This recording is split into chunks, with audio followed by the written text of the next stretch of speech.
بہت بہت شکریہ جناب ایاز امیر ہمارے ساتھ تھے. کمر سے بریک اور اس کے بعد ایک بار پھر ہم لاہور بلاسٹ کی طرف جائیں گے جس میں کہ ابھی تک مسٹری کا ایلیمنٹ ہے جو برقرار ہے. اس کے علاوہ ایک بہت اہم موضوع ہے, فیصلہ کرنا ہے کہ پی ایس ایل لاہور میں کیا جائے یا نہیں. ان پہ سب پہ بات کرتے ہیں چھوٹے سے وقفے کے بعد.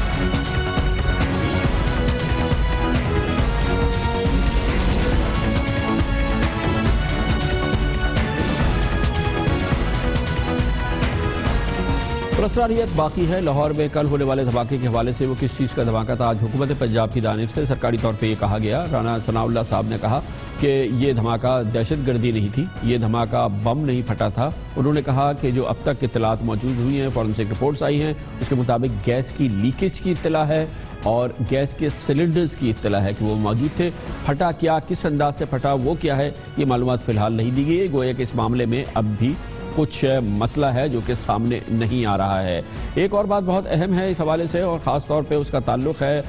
پی ایس ایل کے فائنل کے حوالے سے, جس میں حکومت پاکستان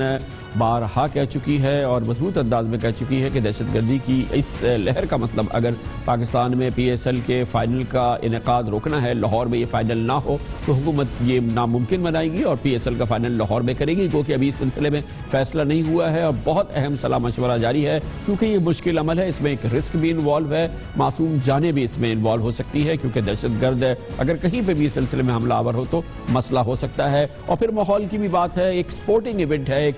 ایک فن سیکیورٹی کی صورتحال اس وقت دیکھنے میں آئی تھی, وہ بہت زیادہ تحسین والی نہیں تھی.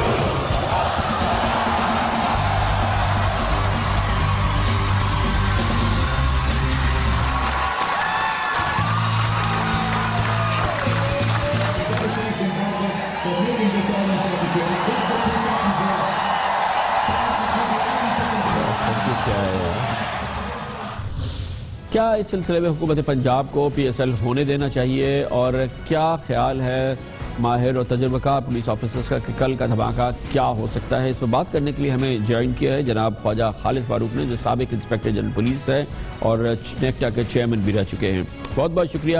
خواجہ صاحب فرمائیے گا آپ کا کیا مشورہ ہوتا ہے اگر آپ آئی جی پی ہوتے حکومت پنجاب کو پی ایس ایل کرانے کے حوالے سے؟ جہاں تک میچ کا تعلق ہے جی, میچ تو ہو سکتا ہے اور اس میں مین جو چیز ہے وہ ہے ایونٹ کی پروٹیکشن, سیکورٹی کلیئرنس, اور اس کے علاوہ جو ہے یہ پلیئرز جتنے بھی نیشنل یا انٹرنیشنل آئیں گے ان کی پرسنل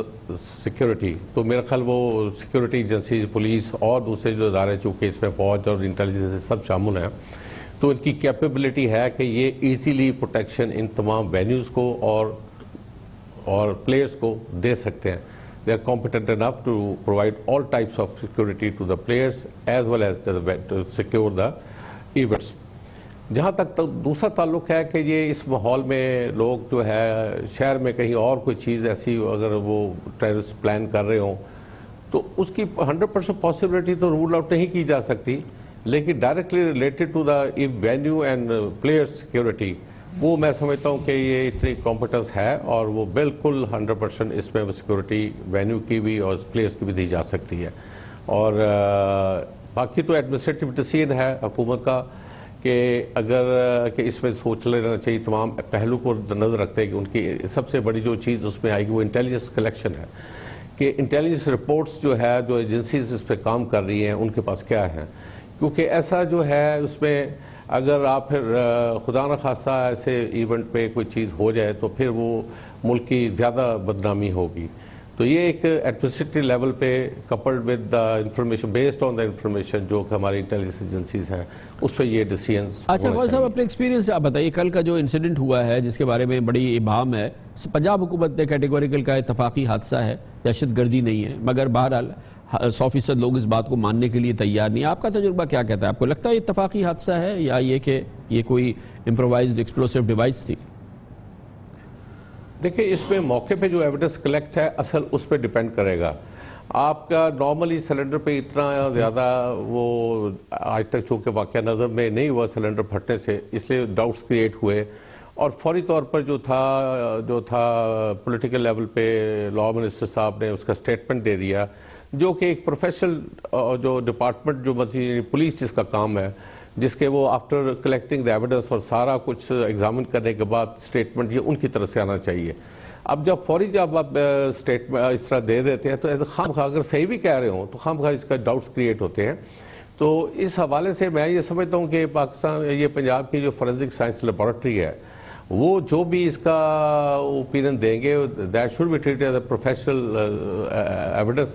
تو اس کی طرف فائنل جب تک آ جائے گی تو ایویڈنس کلیکٹ کرنے کے بعد تو پھر اس کا کہہ سکتے ہیں۔ چند ایک چیزیں ہیں جو کہ اس میں شروع میں محسوس ہوتا ہے کہ یہ کیسے ہو گیا، مثلا لوکیشن جو سلیکشن آف جو تھی اس کی لوکیشن کی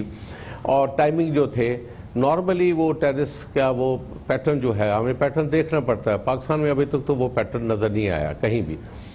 تو یہ پہلی نوعیت کا واقعہ ہے، ہو سکتا ہے اس میں کچھ ایلیمنٹس اگر وہ واقعی ہوا ہے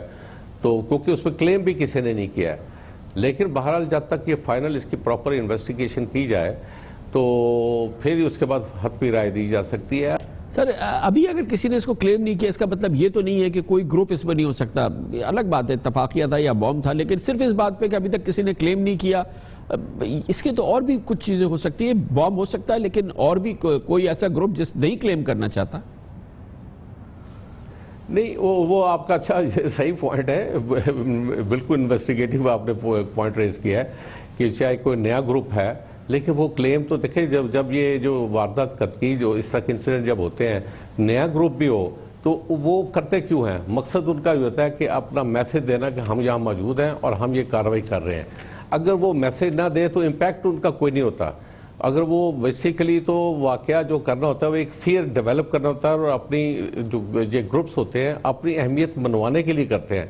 کہ ہم میٹر کر رہے ہیں، وہ کسی نے بھی نہیں کیا۔ اس لحاظ سے یہ دوسرا اس کی لوکیشن جو تھی، تیسرا اس کی ٹائمنگ تھی، اگر اس کو کسی اور ڈیلے کر کے کرتے تو وہاں بہت زیادہ رش ہوتا، بلڈنگ کے اندر سے جا کے اتنا امپیکٹ نہیں ہوا، اگر جتنا ایکسپلوسیو اگر مثال کے طور پہ وہ ہو تو بہت زیادہ اس کا جو ہے وہ تو ڈیمیج ہو سکتا تھا۔ بہت بہت شکریہ جناب خواجہ خالد فاروق، سابق انسپیکٹر جنرل پولیس ہمارے ساتھ تھے۔ لاہور میں ہی ایک بہت اہم تقریب ہے جو کہ ہونے والی ہے، پچھلی دفعہ میں بھی پرابلم ہوا تھا، یہ ہے لاہور کا ادبی فیسٹیول، یہ ہر سال ہوتا ہے، پچھلے سال بھی پرابلم ہو گیا تھا، اسی قسم کی صورتحال پیدا ہو گئی تھی جس کی وجہ سے اس کے وینیو کو تبدیل کرنا پڑا تھا، اسے مختصر کرنا پڑا تھا۔ اس سال بھی یہ بات ہے، یہ لاہور کا ادبی فیسٹیول بہت امپورٹنٹ ایونٹ ہے اور ابھی تازہ ترین اطلاعات کے مطابق یہ پہلے الحمرہ ہال میں ہونا تھا، پھر اسے مقامی ہوٹل میں تبدیل کیا گیا، پھر اس حوالے سے بھی مسائل پیدا ہوئے۔ کئی ملکوں سے ڈیلیگیٹس آتے ہیں اس کے لیے، بھارت سے آتے ہیں، دوسرے ملکوں سے آتے ہیں، ادیب، شاعر، مصنف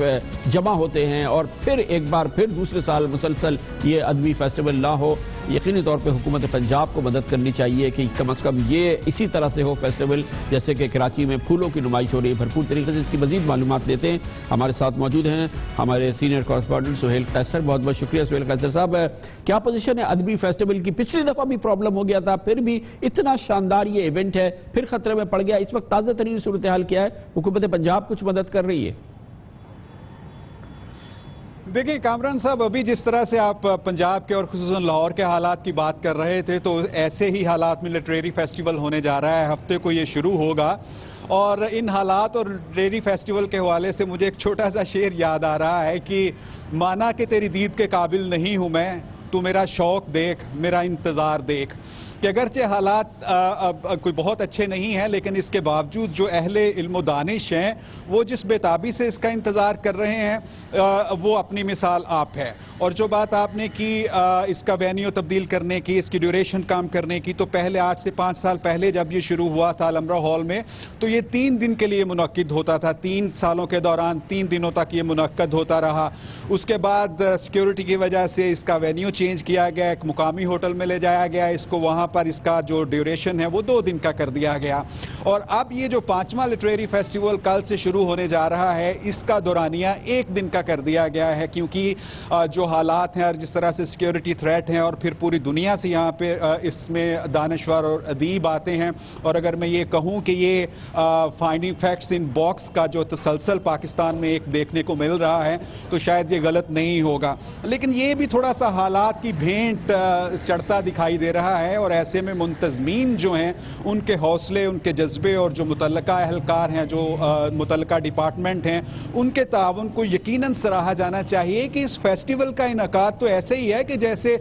کسی صحرا میں بھٹکتے ہوئے انسان کے سامنے بالکل کوئی ایک دم سے نخلستان سان موجود ہو کہ جہاں وہ چند لمحے بیٹھ کر سستا لے، جہاں وہ چند لمحے بیٹھ کر ریلیکس فیل کر لے، کہ جس طرح کے حالات کا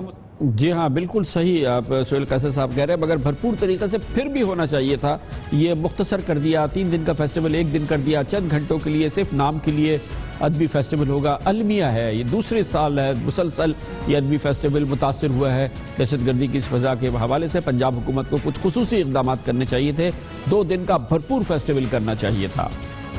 اس کے ساتھ ہی ہمارے آج کے پروگرام کا اختتام ہوتا ہے۔ سیٹرڈے سنڈے کی ہفتہ وار تعطیل رہتی ہے، پیر کو انشاءاللہ آپ سے پھر ملاقات ہوگی۔ پیر تک کے لیے کامران خان کو اجازت، اللہ حافظ و ناصر۔